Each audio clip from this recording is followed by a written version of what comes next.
Hello, BookTube. I have another book haul for you. It's a fairly good sized one. It's early in the morning, and it ends not only with a box but with a heavy box. So Steve has high hopes. So we'll start at the top though, with this tiny little thing from scenic Portland, Oregon. What is this? This is from Burnside Review. And it's by Paula Chizewski, and it's poetry. It's a slim volume of poetry.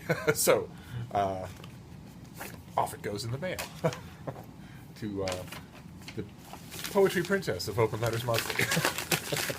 Let's move on. Steve cannot comment on slim volumes of poetry. Oh, very good. Excellent. Okay, excellent.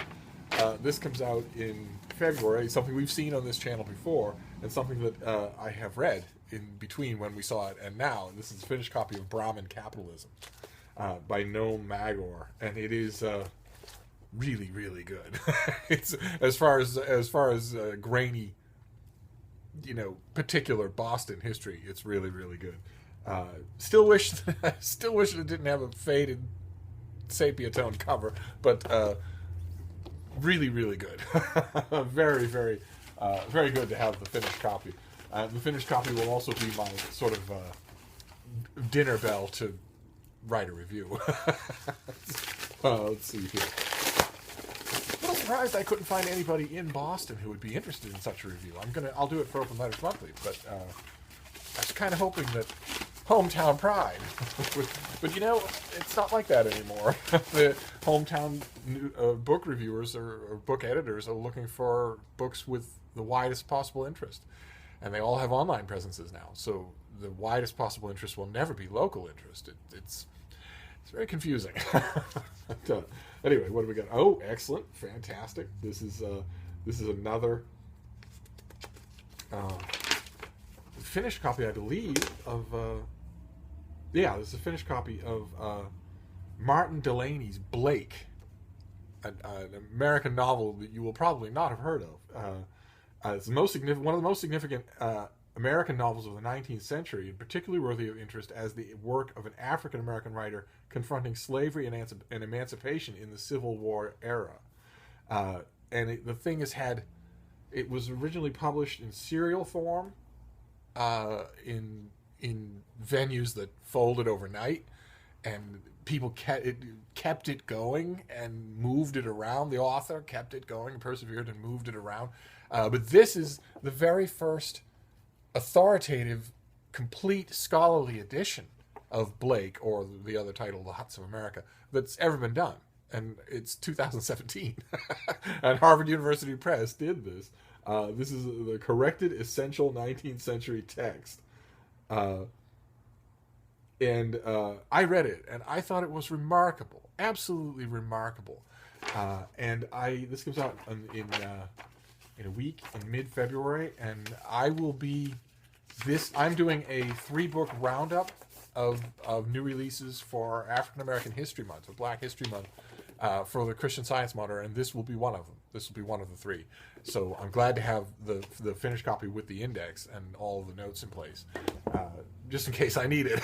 It's unlikely that I will, since my reviews tend to be all about me, but you never know.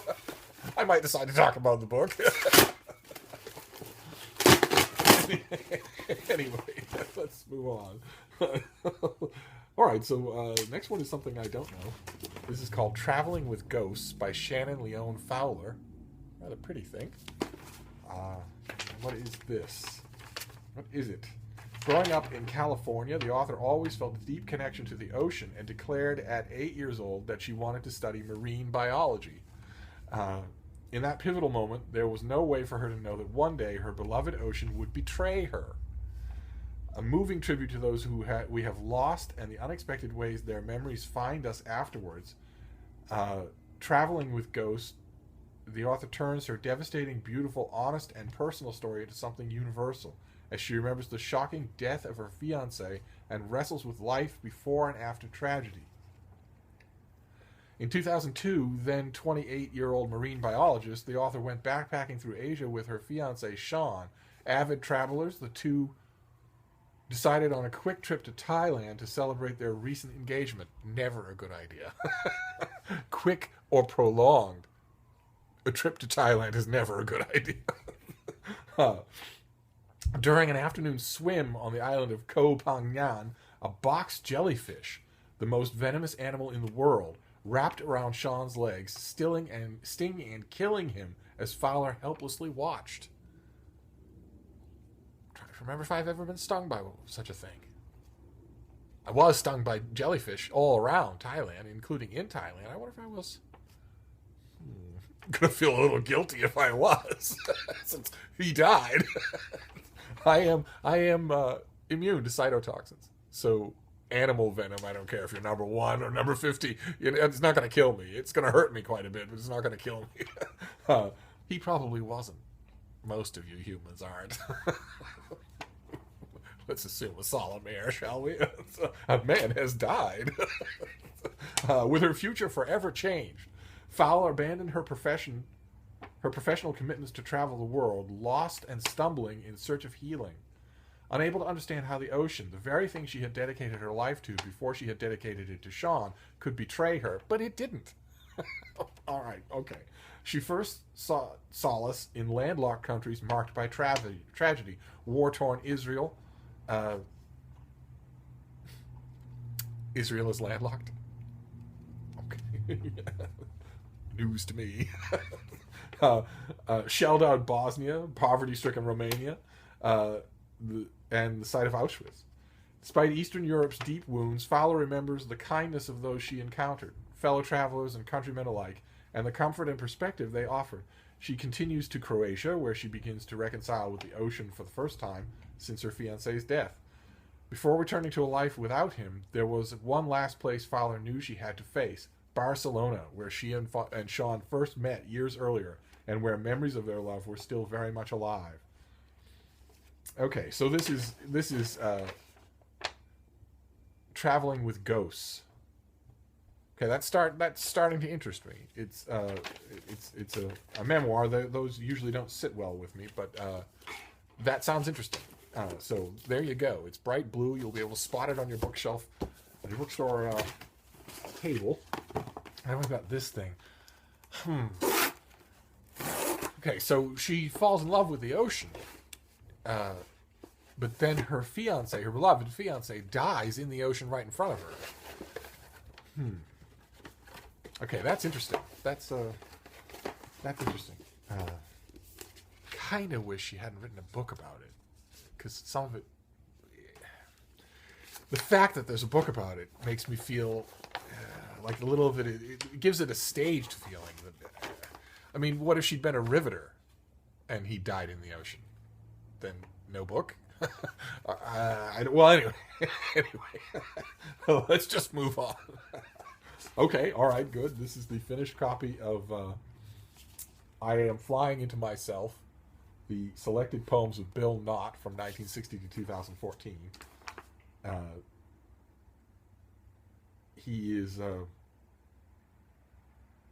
He died in 2014, taught at Emerson College here in Boston for a long time, and this is the a poetry collection of his that comes out in mid-February. It comes out on Valentine's Day. I think he would have probably appreciated that. But he wouldn't have told you that he did. Anyway, that is Prelude, and now we have a big, heavy box. So what is this going to be?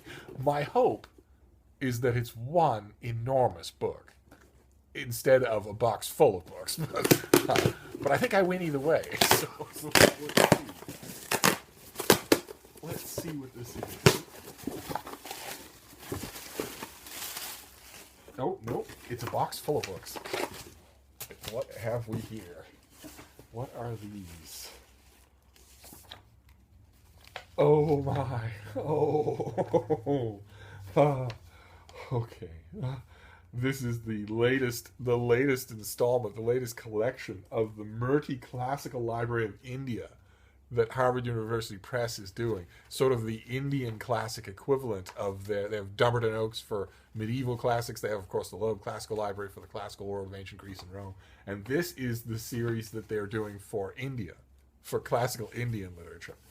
So let me show you what we have here. Oh, this is very nice. This is very nice. Okay. All right, so what have we got here? I've got 1, 2, and then 3. Huh.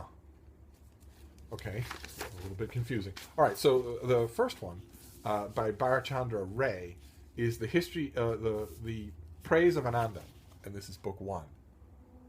And a lot of these are new translations. It's absolutely, scholarly speaking, it's absolutely incredible that they're doing this. I just love it. In fact, this could be a new translation.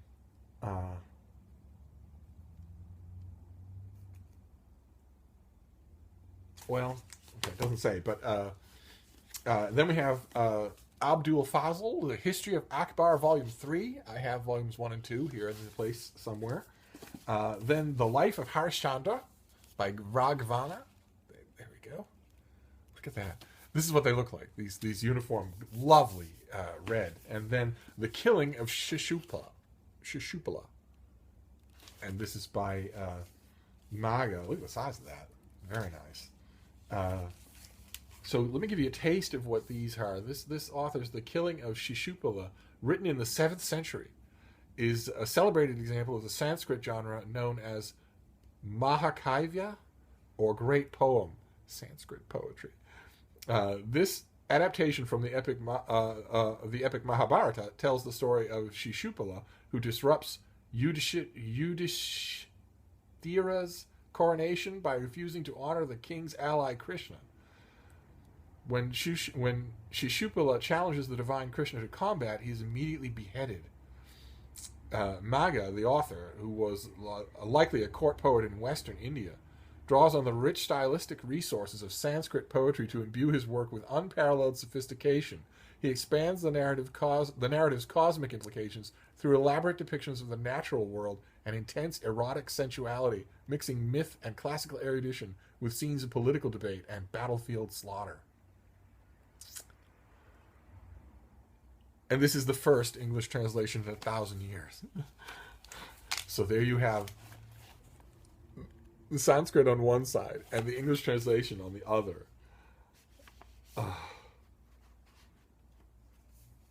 Oh my. Oh, very nice. So you have that, and then you have a vast amount of notes in the back. So everything you need, short of understanding the original language, is here for you to appreciate this epic work that no one in the Western world has ever heard of. And I imagine these are all very much like that. Where is it here? The History of Akbar was totally new to me.